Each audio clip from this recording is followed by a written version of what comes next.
exotic animals.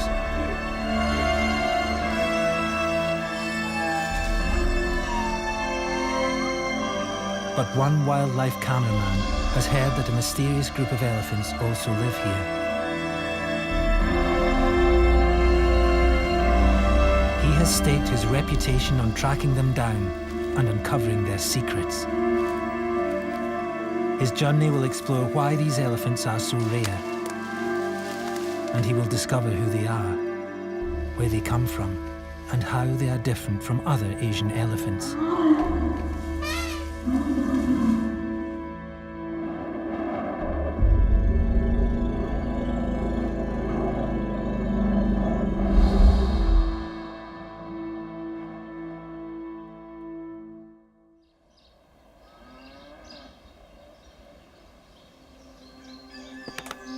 Richard Kirby is a British wildlife cameraman with over 20 years of wildlife filmmaking experience. Over the past few years, he has made several successful films on Asian elephants.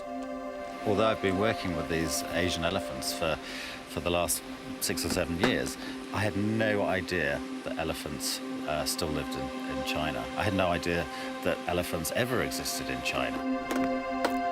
Richard has decided to track these elephants down and film them before they disappear forever.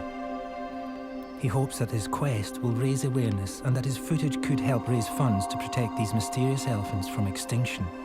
I really want to see these elephants. I've seen them in so many other countries in Asia, and China, which is a place where I never thought elephants existed, would be a good box to tick. So seeing these elephants will just make me very, very happy indeed. But very little is known about China's elephants. Does their biology and physiology differ from regular Asian elephants? Hopefully Richard will be able to answer some of these questions. He is traveling to China with his son Adam. This is Adam's first time on location. He will be filming his father's quest, as well as setting up some specialist equipment for Richard to use. I'm really looking forward to going to China, but I'm a bit apprehensive because I've got a lot of responsibility on this trip. They are traveling to a remote area of southeastern China, the south of China's Yunnan province. The elephants spend most of their lives ranging in and around the forest reserves of Xishuangbanna. This province is a mountainous area bordering Vietnam and Burma.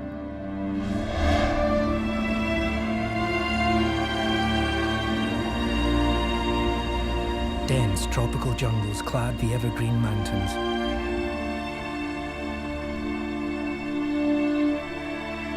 And the terrain is wild, impenetrable and dangerous. It is well known for its richness of plant and animal life.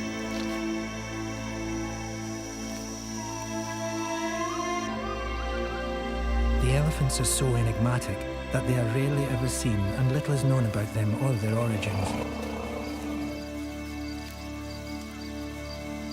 Asian elephants are found all across Asia and are divided into 4 subspecies: Indian, Sri Lankan, Bornean and Sumatran.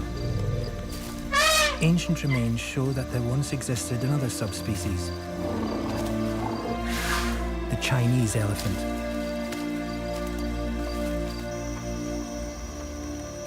What I have managed to find out is that thousands of years ago, elephants ranged right the way across China, and that about 3,500 years ago, they became extinct. So are the elephants found in China today remnants of a long-lost species, or are they migrants from a neighbouring country? Richard needs help to unravel this mystery. He meets up with elephant conservation worker Gabriel.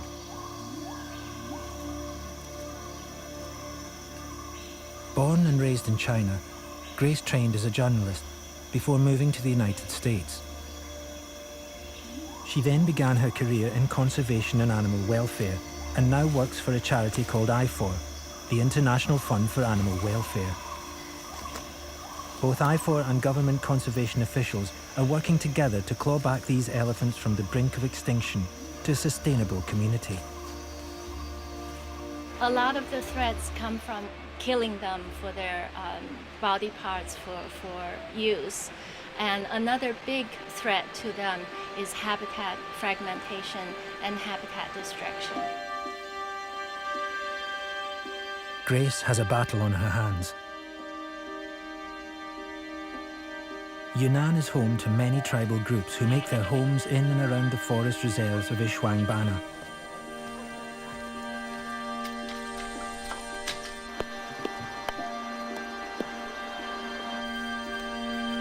The villagers don't have much. And what they do have suffers regular destruction by several small herds of local elephants. Crops are trampled.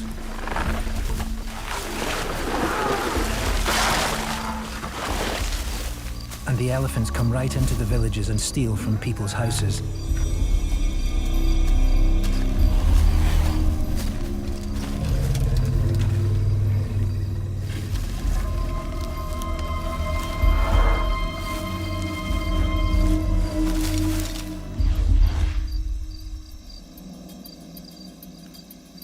Grace receives a call that the elephants have been spotted damaging crops in a nearby village, so she and Richard drive to the location to investigate.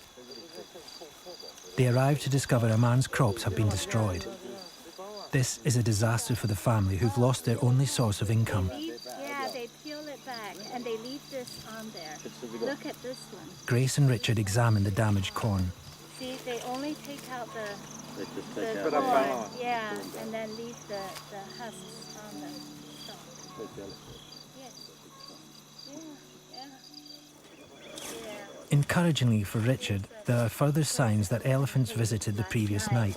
And they probably rub their shoulders against the bank to scratch themselves. Yeah. And they just worn the whole bank away. Yeah, they did. That's just all the way along there. Yeah.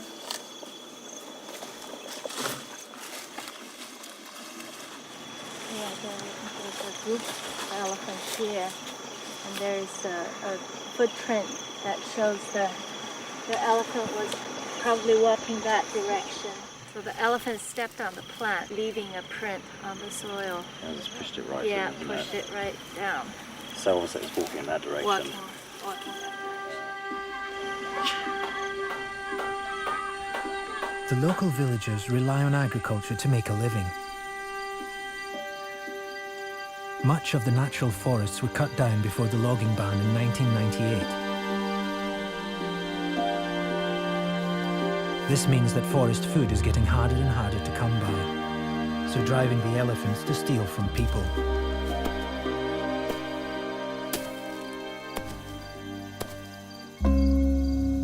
To compensate the farmers for their losses, Grace pays them to watch out for the elephants and report back when and where they've seen them. The village's observations are fed back to a scientific study being carried out at a conservation centre in the closest city, Xinhong. The research is carried out by government biologist Lu A. Dong. He runs the elephant observation study and has compiled a database of China's last elephants.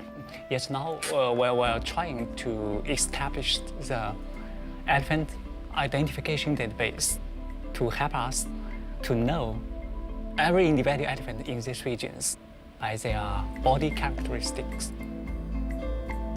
Despite his efforts, very little is known about these enigmas. Nobody really knows what the elephants do, where they live, what their family structure is, and hopefully some of the footage that I get on this trip will help to answer some of those questions. What we do know about Asian elephants are that they are slightly smaller than their African cousins. These are Indian elephants, and like all Asian elephants, can be identified by their smaller, rounded ears. These elephants are extremely sociable, forming groups of 6 to 7 related females, led by the eldest called the matriarch. Elephants are capable of many emotions. They're capable of complex thoughts, deep feelings, and long memories. Their emotional capacity, I think it is comparable to people. Grandmother, mother, sisters, aunts, all come together and protect the few babies in the family. It is truly, truly moving.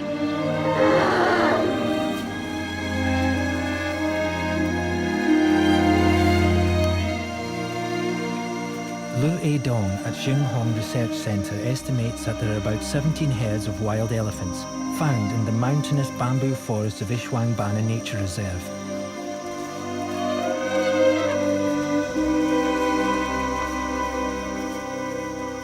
Here, an elephant patrol follow and observe the elephants. Richard travels to the heart of the reserve to meet up with them and learn how to track these especially mysterious elephants.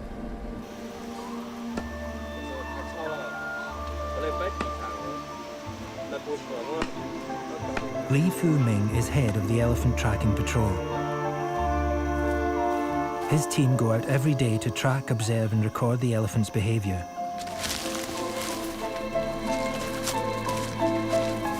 Together, Richard and Li Fu Ming begin their search for the elusive elephants.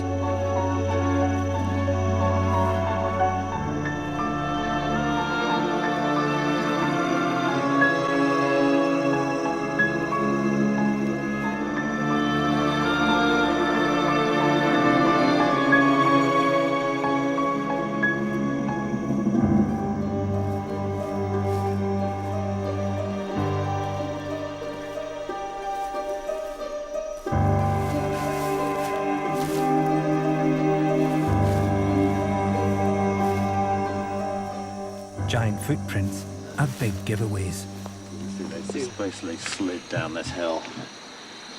Each of these footprints has a little slide, so they can obviously come down some quite steep slopes.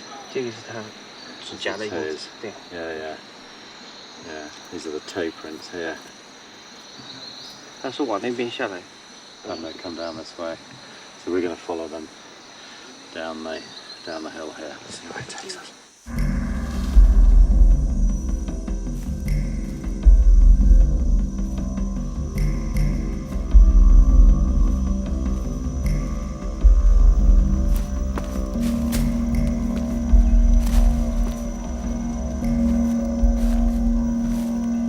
As Richard moves deeper into the forest, he enters a secret world of the jungle's inhabitants.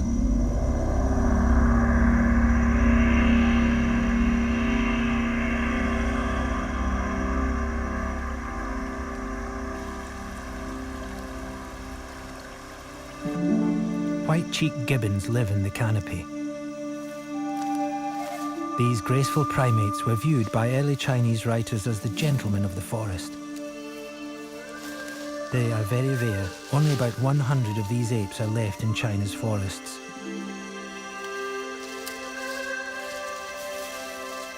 The males have coarse black fur, while females are golden in colour. They eat mainly fruit and spend most of their time in the forest canopy, searching for food.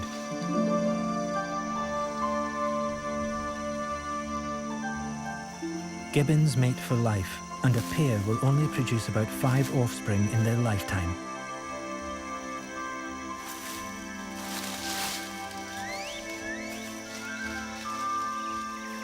Xishuangbanna's 20,000 square kilometres are also home to 1/3 of China's species of birds.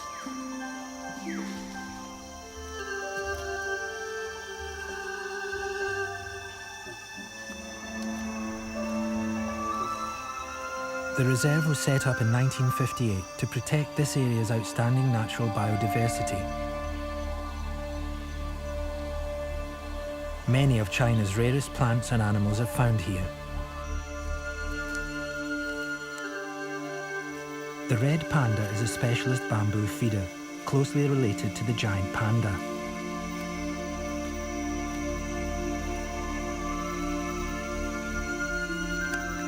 They are very skillful and acrobatic animals that live mostly in the trees.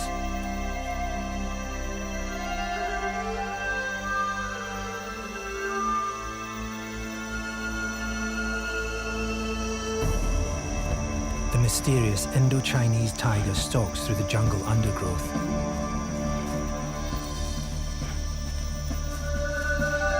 Very little little is known about this type of tiger because they're only found in extremely remote forests.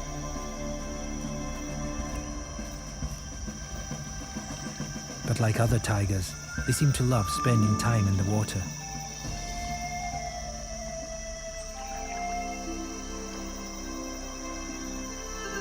Likely prey include forest cattle like this gaur.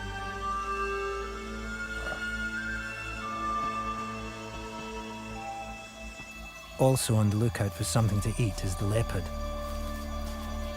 These enigmatic animals are rare. Almost as rare as the frustratingly absent elephants.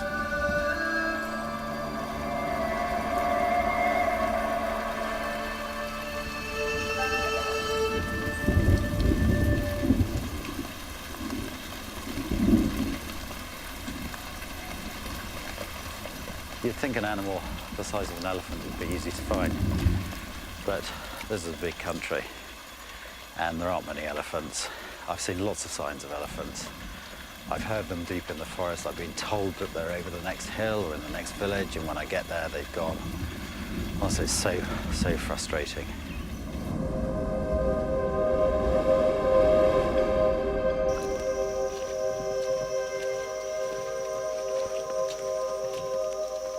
Richard and Adam have been tracking all day, and night is drawing in.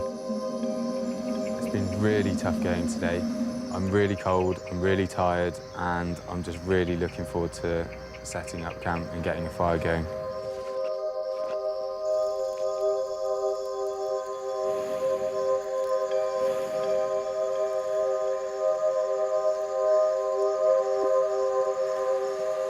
So we set up camp for the night here in the forest, and this is apparently, I'm told, the best place to see the elephants here at night. It's going to be a bit of a waiting game. In the meantime, this being China, all we need are some noodles and a pair of chopsticks, which my guide made for me about half an hour ago.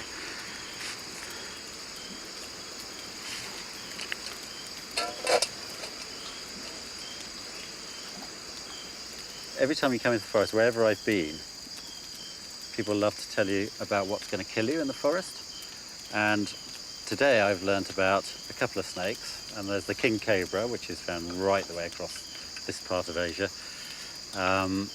which of course is huge and dangerous. And then there's a snake which apparently is called Poaching, which literally means the colour of a bamboo leaf.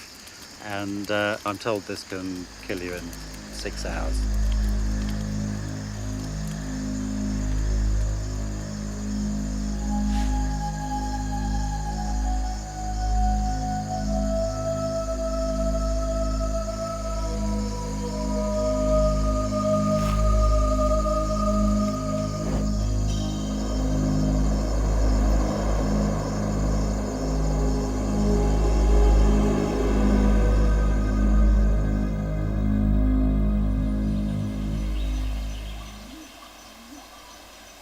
The next morning, Richard makes an exciting discovery.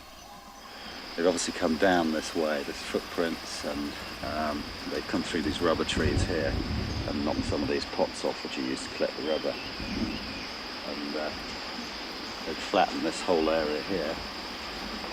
And there's footprints going through here, back down towards the river. And well, there's some dung here. This is from a young baby elephant. I can hear them now up in the forest. They're probably about 100 metres into the forest, and I'm told that we will be able to follow them. At least we'll try. It's going to be really difficult. It's very, very steep indeed. But anyway, we'll give it a go.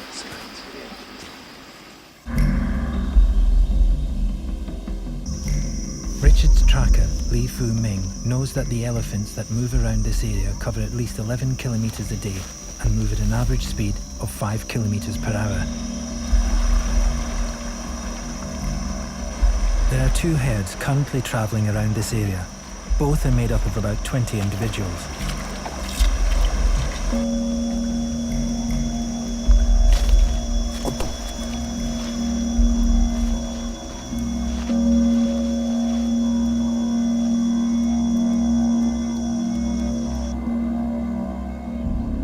The elephants are mostly observed in a region of the reserve called Wild Elephant Valley. Some of the only existing footage of China's wild elephants was shot several years ago by Grace's colleagues.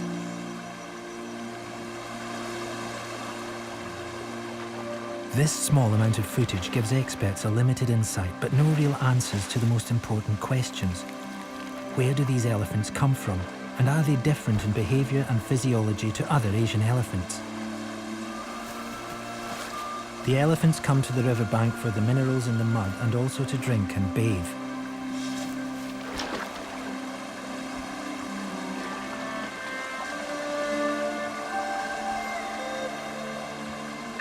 Field research has shown that Asian elephants need to drink at least once a day, and so they're always close to a source of fresh water.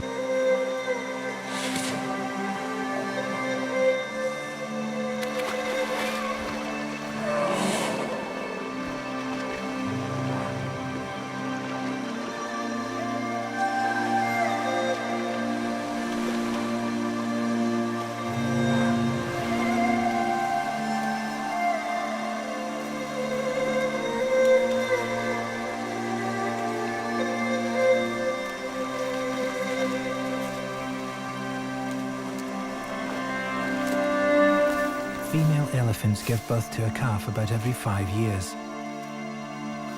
This calf is several months old and has begun to eat foliage. She will remain under her mother's care for several years.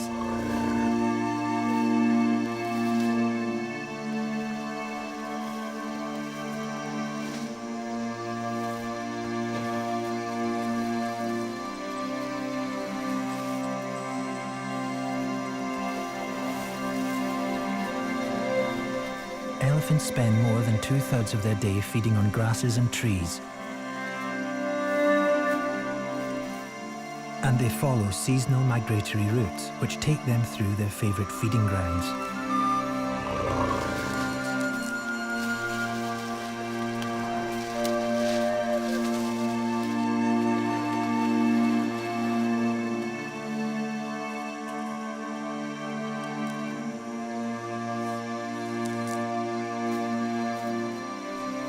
But what are the specifics of China's elephants' behaviour?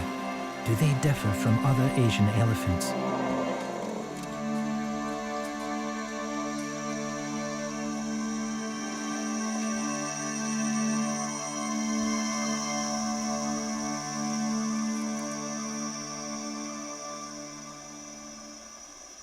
Encouraged by the recent near-elephant encounter, Richard and Li Fu Ming decide to build a hide.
They both know the elephants are around. Now they just have to sit and wait. But this route is also a popular road for ivory poachers.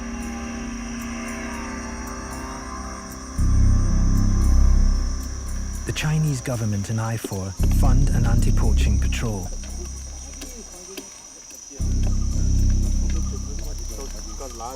Song Zhongping leads one of these patrols. He and his team search the forest looking for signs of illegal activity.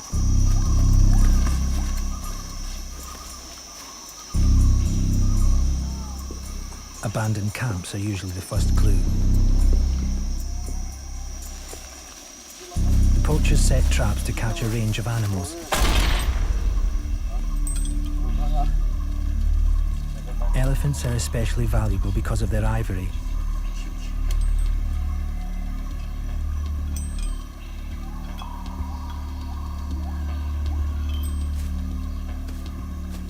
The anti-poaching patrol are armed and often experience dangerous confrontations.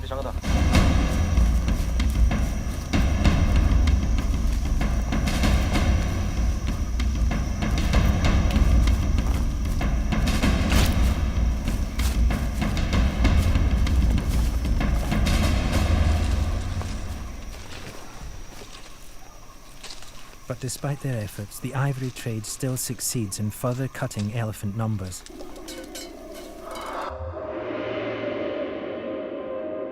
As the wholesale price of ivory still rises each year, elephants continue to be hunted for their tusks. Poaching is having a serious effect on China's elephants. In Asian elephants, only the bulls have tusks. The problem in many of the Asian countries is the ratio between male and female is severely skewed. And worse still are the physical effects of such a drastic selection pressure. Poaching of tusked elephants is reducing the gene pool. A tusk-free gene is found in 4% of male Asian elephants, but is double this in China. This phenomenon may mean that the Chinese population are in danger of becoming inbred, another threat to their already fragile existence. But a more immediate threat is the direct loss of valuable numbers that poaching causes. One of the two local herds suffered a devastating loss.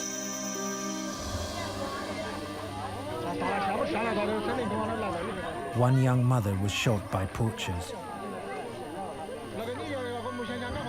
The herd scattered, but her calf remained close by.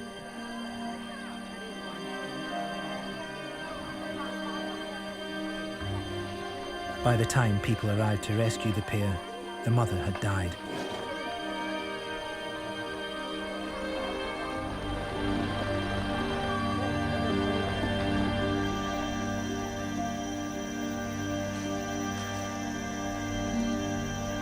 The calf was taken to Xishuangbanna's captive breeding centre, where she is still found today. Because this calf is not fully formed, it is difficult for scientists to establish what subspecies her herd is from. Insatiably curious, she has to be tethered during filming to prevent her playing with the camera and stealing equipment. I4's hope is that she will be released back into the wild, but her fate lies in the hands of the Chinese government. We hope they can go back to the forest again in the future if their situation is okay for relocate into the forest. Her herds still travel in this region and are often found close by. Chances are good that the calf will be warmly welcomed back into her native herd. The captive breeding centre was established in 2008 to try and breed elephants in captivity and release them back into the wild. We really hope that elephants that are in captivity right now, particularly those that came from wild elephants, they were born wild and they need to be wild.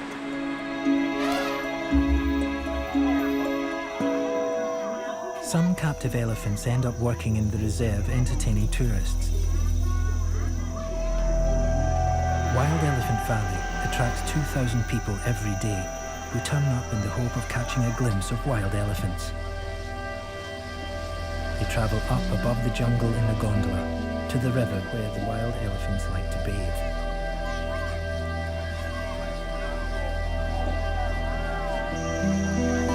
Rainforest tours are hosted every 20 minutes through the day.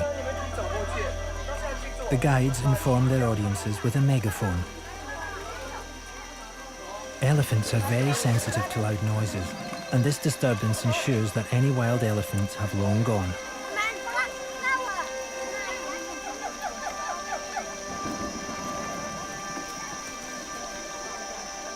The only elephants most of these tourists are likely to see are performing ones.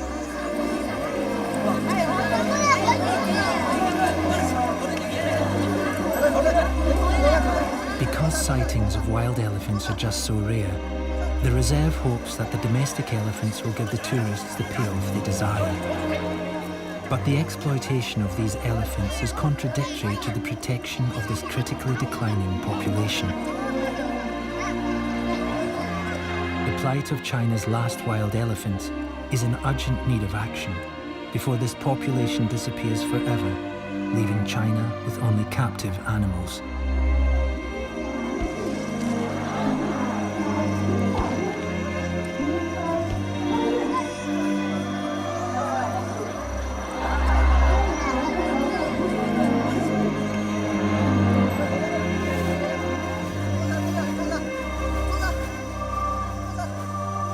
It is estimated that there are only about 250 elephants left in China.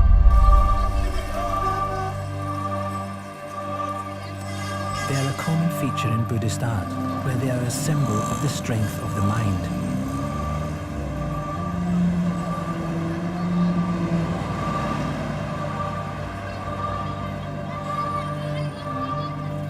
Buddhism has had a profound influence on traditional Chinese culture.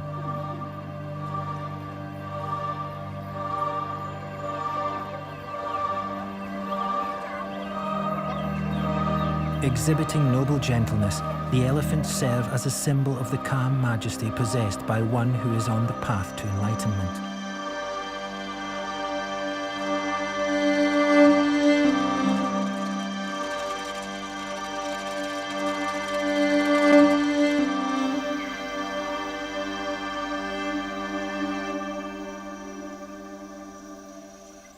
Richard hopes his journey will prove as rewarding.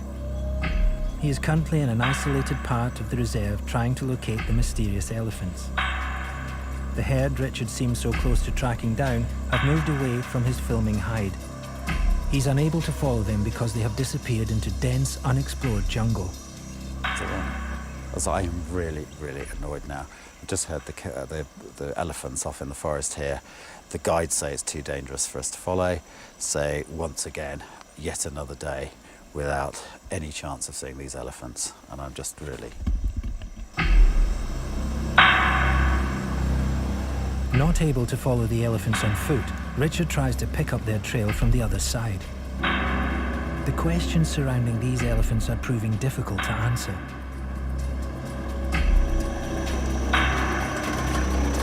Richard's still not even seen one, let alone been able to decipher where they have come from and whether they are different from other Asian elephants.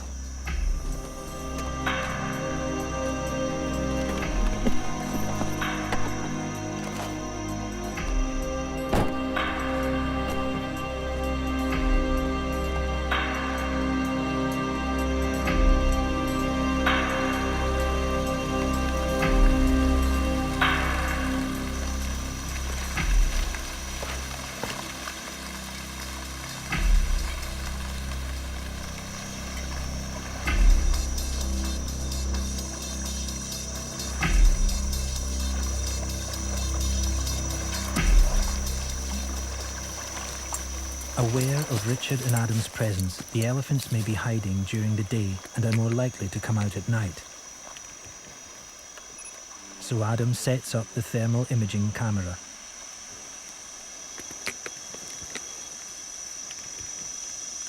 This camera works by detecting the elephant's body heat. Well, if we get some elephants in this is going to look great.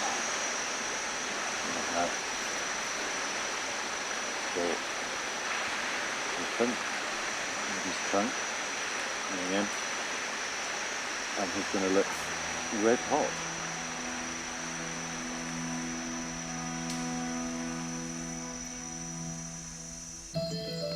Richard and Adam set up camp for the night.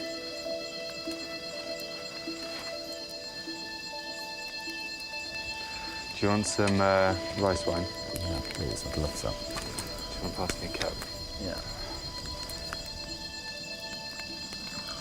You know, in the last 20 years, this is probably the longest we've spent together.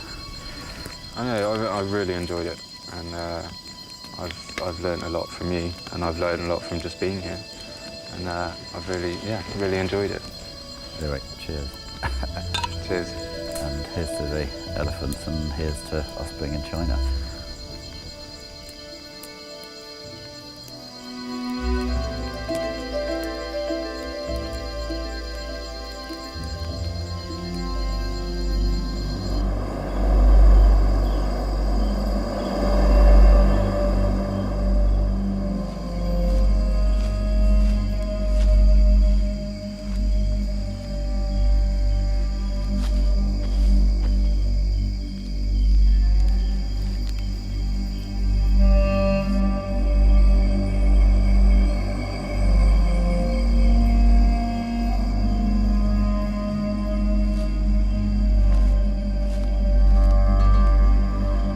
After several hours of waiting, Richard gets the call he's been hoping for. His tracker has raised the alarm. Their long, distinctive trunks can clearly be seen.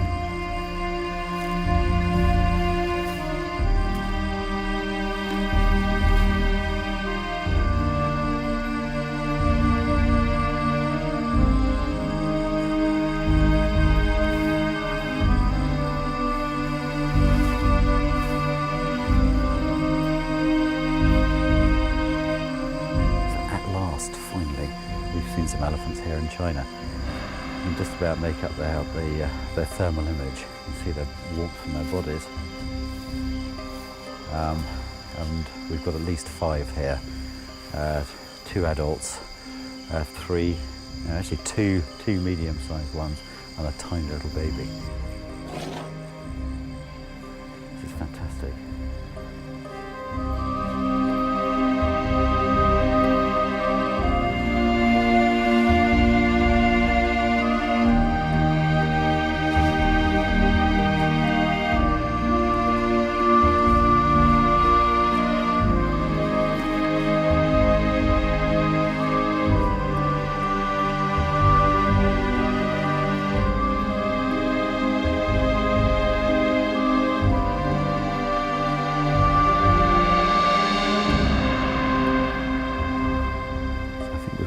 Just about all we can get of them here now with the thermal imaging camera. So all we can hope for now is that they're still here in the morning, and we can actually film them in the daylight.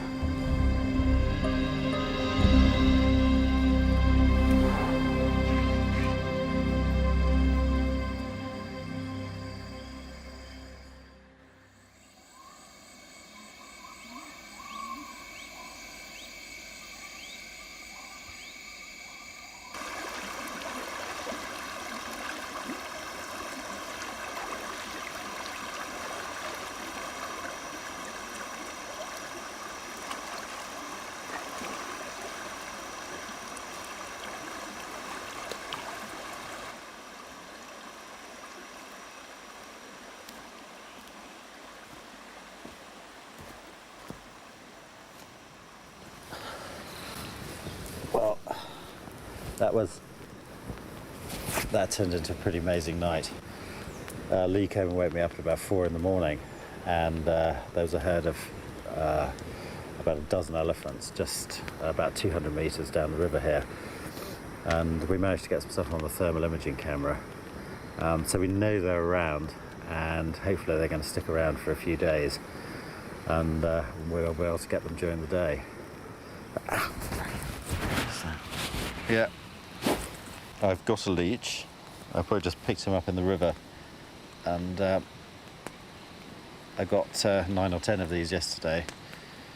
But let's get rid of him, and we're going to pack up, and we're going to try and track the elephants into the forest, see how far we get.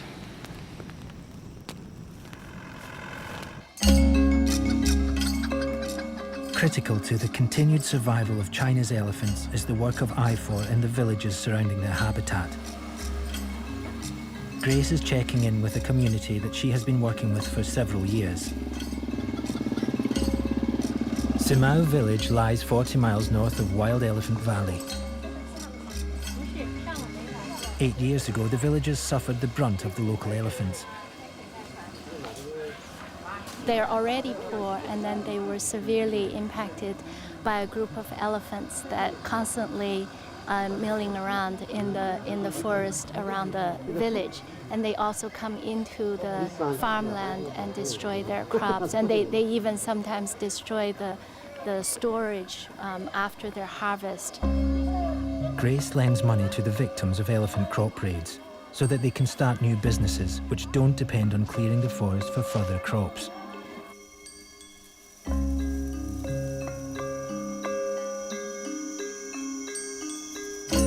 Sim Lee was one of these victims, but today he grows bamboo. He ties red bags onto the actively growing plants so that he can identify the fresh shoots ready for harvest at night.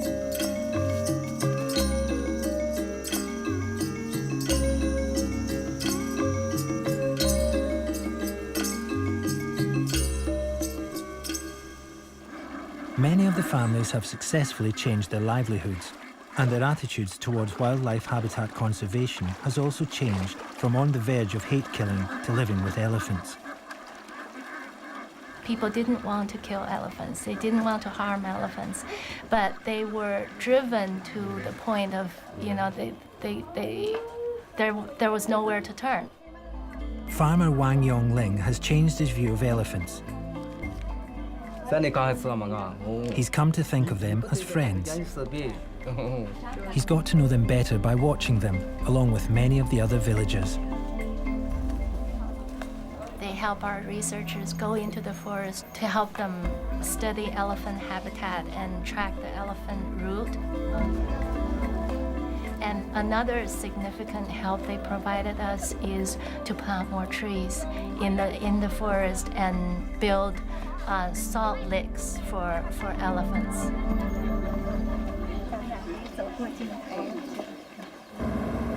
Richard's time in Xishuangbanna is drawing to a close, so the pressure to document the elephants has really stepped up.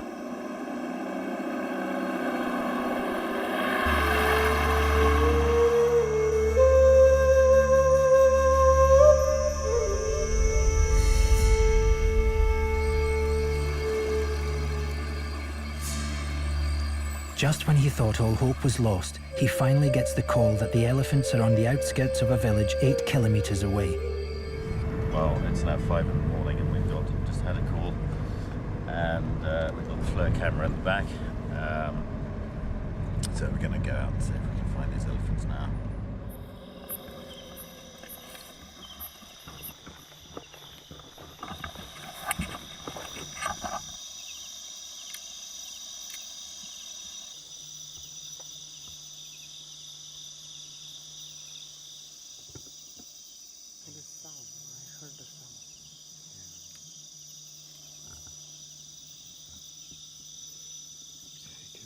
Forest behind.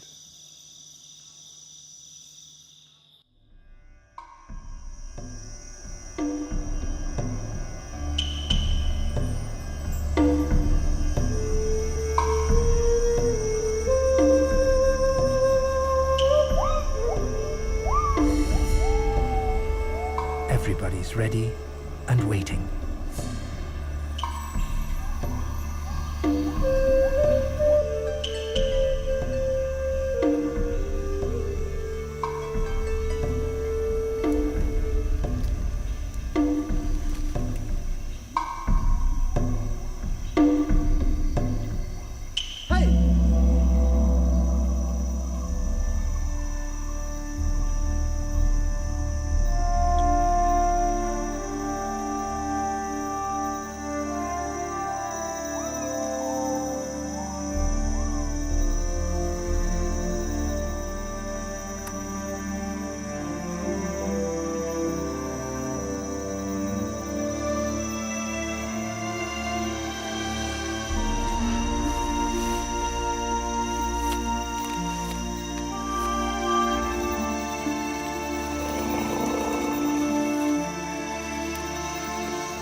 Well, this is the first time we've actually seen the elephants. They're extremely dense vegetation. There's only about, I think there's 3 of them. There's 2 adults and a baby. Quite hard to see. There's lots of shaking of bushes and obviously eating in there and pulling some bamboos and gingers down to eat, but it's so hard to catch a glimpse of them. It's too dangerous to go in there after them because it's just too dense and too hard to move about in there.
This is amazing. Just over here, I saw the elephants. I was able to film them, and I'm pretty sure they are Indian elephants. And it's just so exciting, and after all these weeks, to have finally seen these elephants. So all we need to do now is try and get better shots of them.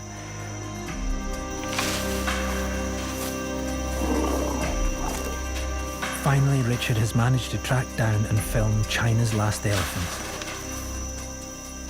And he has been able to identify from his observations that the Chinese elephants are the same Asiatic subspecies as those found across Vietnam, Thailand, and India. Richard is now certain that the separate Chinese subspecies is extinct. It's amazing that this isolated population has managed to survive unstudied for so long, and that Richard has managed to finally track them down and establish their existence. This tantalizing glimpse into the lives of such an isolated population of elephants is only the first step in unraveling their many secrets. For Richard, this journey has just begun. So much of these elephants' habits still remain a mystery. They are so secretive because there are so few of them scattered across a huge area of dense jungle, and they are very wary of humans. Having rarely been filmed, they have presented Richard with a real challenge. These elephants eke out a fragile existence and live on the very edge of extinction. But whilst Grace and others like her are still fighting the cause of these incredible animals, there is still hope they can be saved. The thing is that there are so few elephants left here in China. But the thing that really gives me hope is that some of the people I've been working with are totally dedicated to preserving the last of them. I am hopeful because I feel that if I'm not hopeful, I won't be here working. Grace's work is proving that people and animals can live together without conflict. So, hopefully this won't be the last time we see China's last elephants.